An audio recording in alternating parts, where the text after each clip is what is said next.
So the chairman of Barclays, Marcus Aegis, has gone, but will that stop the pressure on the company's chief executive, Bob Diamond?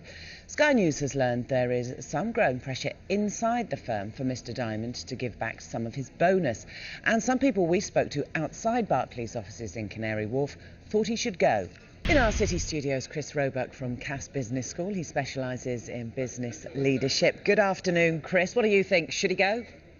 Well, whether he should go now or should have gone before is a slightly different question. He certainly shouldn't go now, in that obviously if the bank's just lost its chairman, the last thing it needs to do at this point is also lose its chief executive. So now is not the good time. However, depending on his performance before the Treasury Select Committee on Wednesday, and depending what comes out of the government's investigation into the LIBOR issue, then he may have to reconsider his position, bearing in mind his level of culpability.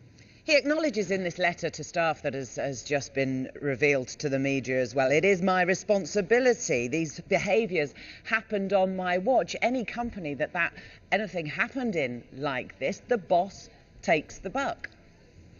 Well, that's not necessarily true, because if we look at, for example, what happened to BP with Gulf of Mexico and other corporate disasters, it's not necessarily so that the CEO leaves immediately. And maybe in certain circumstances, that's not the right thing to do, particularly if it was not the CEO himself or his immediate direct reports that did something wrong. But there is a responsibility for the chief executive to make sure that people in the organisation do behave ethically. And the new initiative that Barclays is going to put in place to make sure that's happening is, to a degree, slightly worrying, because one would have hoped that there would have been such a policy in place already. Chris, we're hearing that some people within the Barclays board are questioning whether Bob Diamond should, he's obviously foregoing the bonus for next year, but give back some of his bonuses that he was given during these times. So there still is unease, and is taking someone's bonus or asking for it back a way of punishment in that respect? It's a way of punishment to some degree, but let's be fair, most of these chief executives don't necessarily measure how they have performed against the physical amount of money they get. It's how they have performed against their peers in the chief executives club and how they are remunerated. Really, the key challenge that Bob Diamond has is to get to the point where that very, very small number of people that have caused this problem is behaving like the rest of the people in Barclays and indeed other banks around the world where this issue has come up, where you have most people behaving with professionalism and integrity and dealing with customers properly on a day-to-day basis. That's 99.99% of people who work in banks.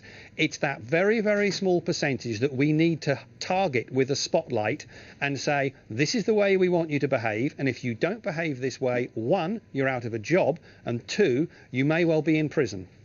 Very briefly, Chris, do you suspect that Barclays could just be the tip of the iceberg?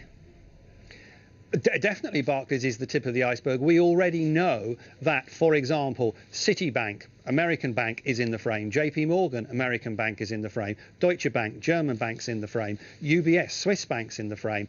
The tentacles of this are spreading across the world pretty fast. We thought it was just Barclays a few days ago. Now it seems to be systemic in this small group of people across the world in global banking who deal with these interest rates. And it could take months to get to the bottom of this story. This one will run. Chris Roebuck from Cass Business School, thank you. Thank you.